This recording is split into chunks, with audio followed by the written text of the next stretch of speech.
É um prazer estar aqui com vocês.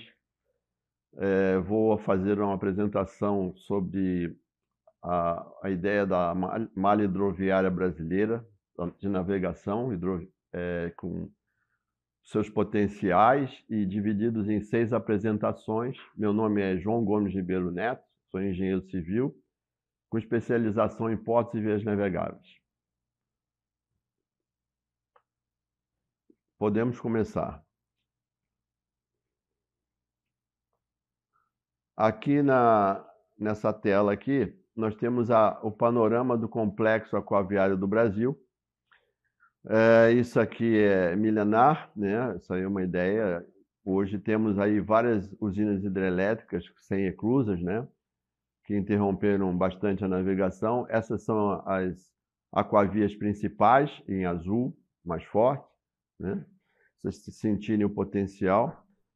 Nós temos hoje em dia movimentamos 50 milhões de toneladas de carga nessas hidrovias, aproximadamente, e esse potencial é 5% do que poderia ser movimentado, ou seja, temos aí um espaço para 95% de movimentação de cargas pelas hidrovias, né?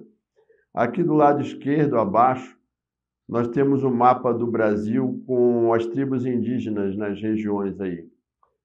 Isso aí é um fator muito importante quando se projeta qualquer coisa. Nós temos que conversar com todos os atores que são afetados com determinadas obras de melhoramentos, né?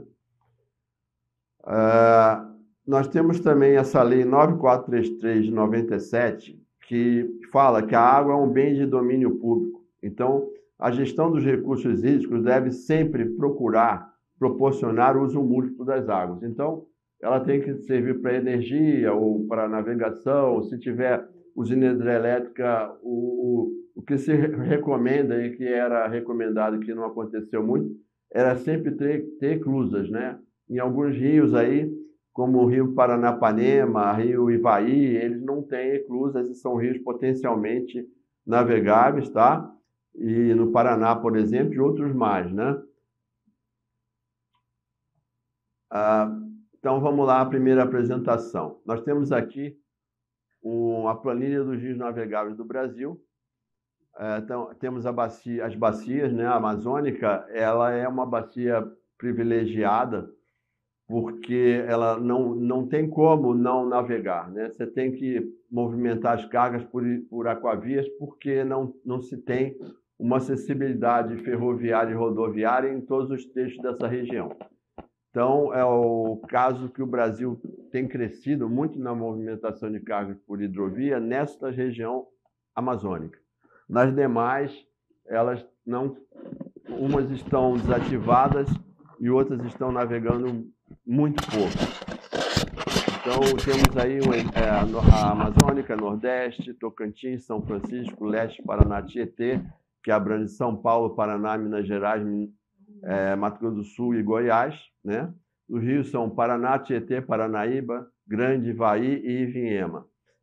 Então, são rios que formam essa bacia do Paraná-Tietê, né? Na bacia do Paraguai, temos o Mato Grosso do Sul e Paraná. Temos os rios Paraguai, Cuiabá, Miranda, São Lourenço, Taquari e Jauru. Taquari existe também no Rio Grande do Sul, tá? Esse rio Taquari. Mas também temos no Pantanal um rio com o mesmo nome. E no sul temos o Rio Grande do Sul, com os rios Jacuí, Taquari, Lagoa dos Patos e Lagoa Mirim.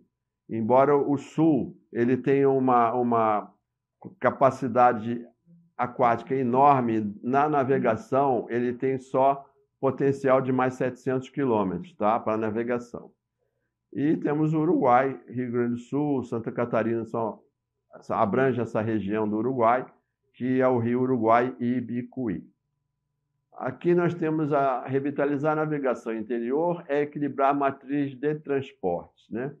Tem um Brasil aí, vocês veem um potencial rodohidroferroviário, dutoviário, uma potência assim espetacular, né? E que no passado se conversava mais. Então, até 1992 e tal, era uma coisa mais, era A distribuição dessa multimodalidade pelo Brasil todo era em bloco. Não era na parte comercial que dava mais dinheiro ou menos dinheiro e tal. Quando extinguiram as empresas estatais, como Portobras e outras, o que aconteceu? A iniciativa privada ela não deu tanta importância para as hidrovias, tá? E daí começou a dar uma caída nessa integração que existiu no passado, tá?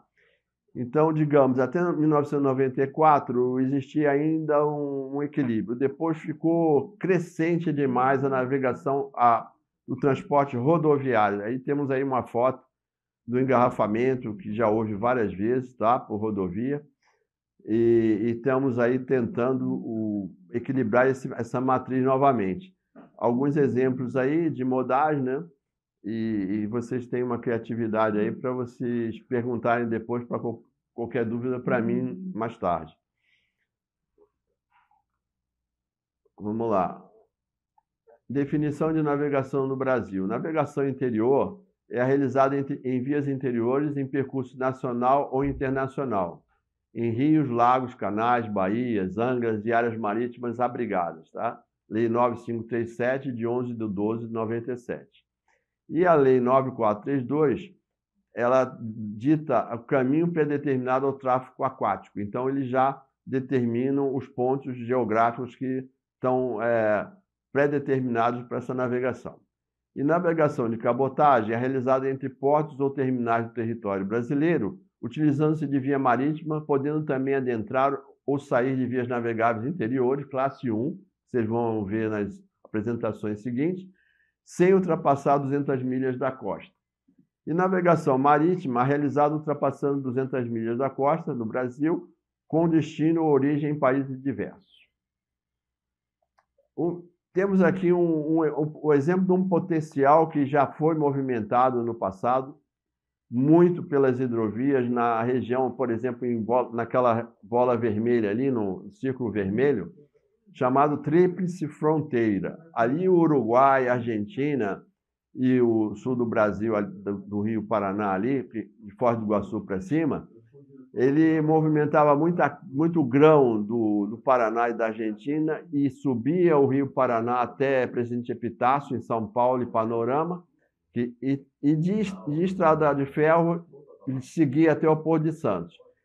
Então, era uma movimentação, uma logística muito legal, que integrava o Mercosul, tá? E já está parado isso há mais de 20 anos, sem essa movimentação. E temos aí o Rio Paraguai, que vocês estão vendo à esquerda, que vem lá de cima de Cáceres, descendo o rio sem nenhum impedimento, saindo na Bacia do Prata e no mar, né? Aí são os potenciais que o país tem. Ali em Foz do Iguaçu, nós temos a usina hidrelétrica de Iguaçu, que não permite eclusa, né? Então, aí interrompe a navegação ali. E abaixo continua o Rio Paraná, que tem navegação franca, juntando com o Rio Paraguai e saindo na Bacia do Prata. Aqui temos os motivos, a baixa participação hidroviária na matriz de transporte.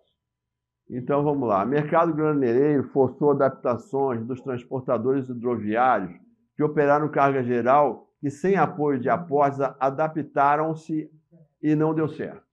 Então, o que eu quero dizer com isso? É que o governo incentivou muito as navegações de carga geral, por exemplo, no Rio Paraguai, que transportavam cimento para Cáceres e de Cáceres traziam madeira, sacaria. Então, era uma operação de ida e vinda, não tinha retorno vazio, né? E as embarcações eram apropriadas para carga geral. Com o fomento dos grãos, da soja, que era mais lucrativo, houve uma solicitação assim, superior para que se transformasse essas embarcações em graneleiras. O que aconteceu? As embarcações que já tinham essas rotas definidas, que você, para conseguir uma rota definida, ela é muito demorada. Então, quando o cliente tem a credibilidade daquela rota definida, ele vai. E para perder essa credibilidade é fácil. Então, o que aconteceu? Perdendo a credibilidade, porque parou com carga geral, e os grãos não deram muito certo, porque a adaptação não é o ideal, né?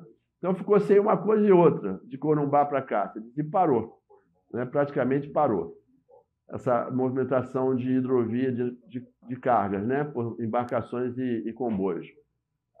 Hoje está se tentando, de uns anos para cá, vem se tentando, mas não consegue. O que tinha que ter sido feito lá atrás?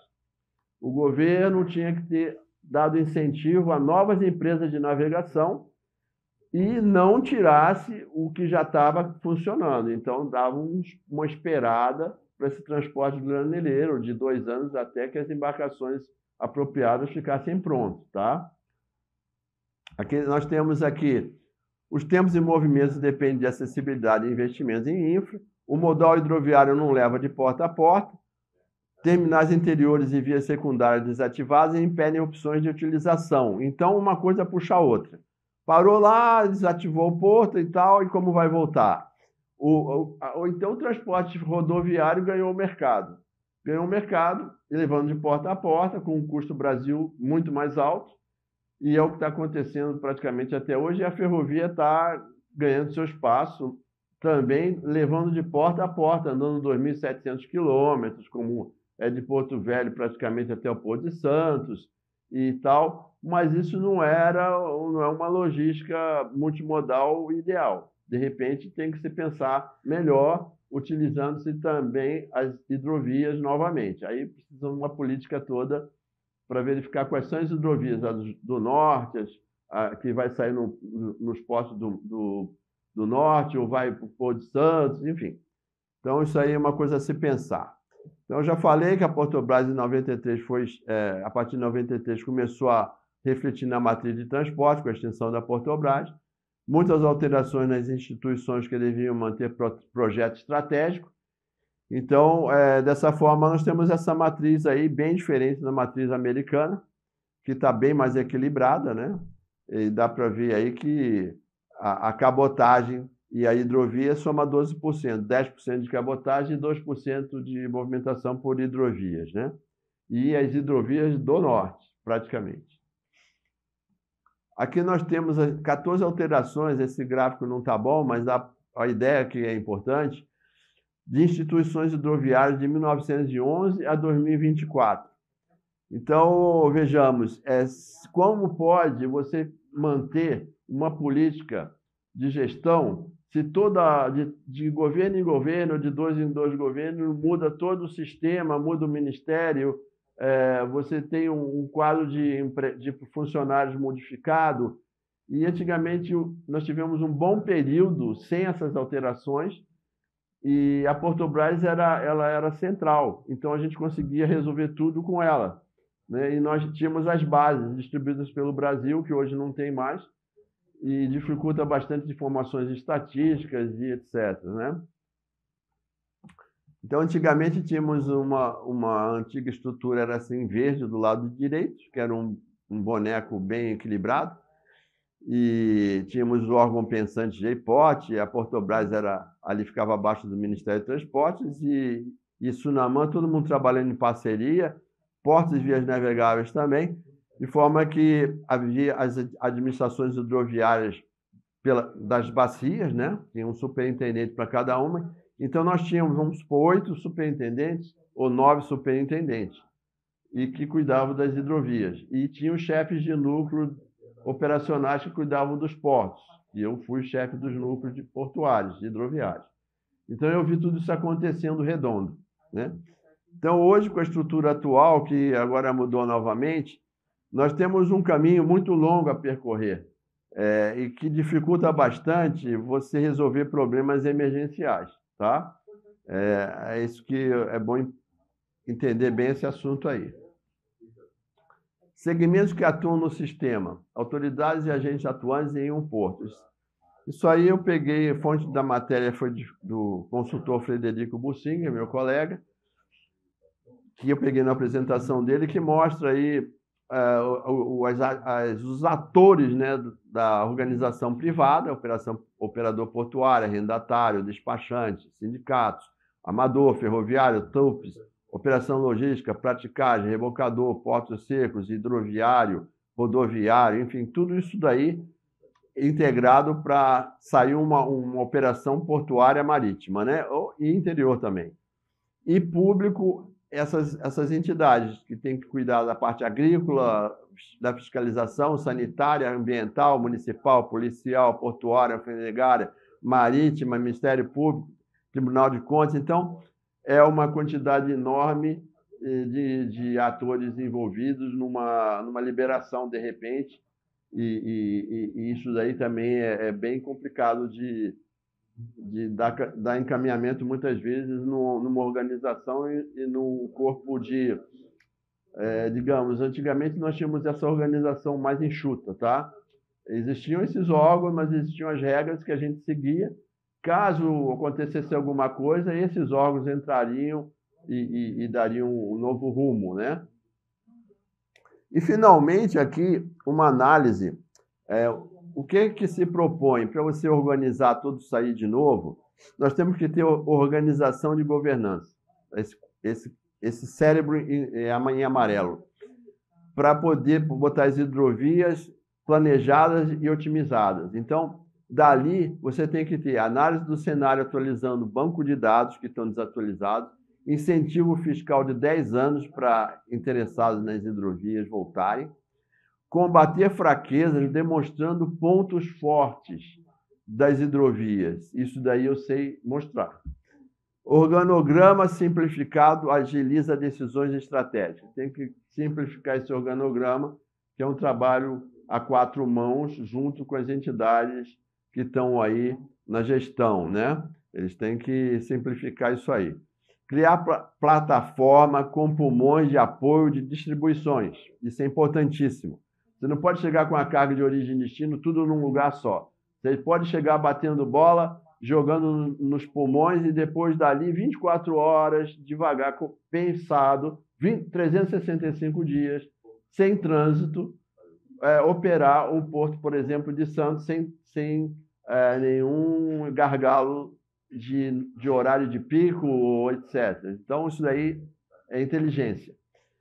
Recuperar rotas secundárias, multimodais, eliminando gargalos. Então, tem que recuperar rodovia também secundária que ligava portos hidroviários aos portos marítimos.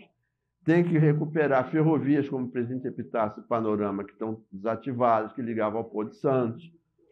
E tem que recuperar terminais portuários também e hidrovias que pararam de movimentar, tem que ser dragada em alguns pontos, porque você tendo a navegação fluvial, você tem a rota com a autodragagem. E isso daí é um ponto importantíssimo de conhecerem. Você tendo navegação frequente, você facilita a manutenção da via navegável, do canal de via navegável, né? E tem as boias de sinalizações. Isso nós vamos falar em outras apresentações. Atualizar banco de dados, já falei, de terminais também, de operação e o ser utilizados. Fomentar investimentos em melhoramentos na infraestrutura, ferrovia, etc., rodos secundários. Cargas transportadas por hidrovias BR de 2% pode quintuplicar com a situação atual que nós temos aí. Então, é isso que eu queria dizer nessa primeira apresentação.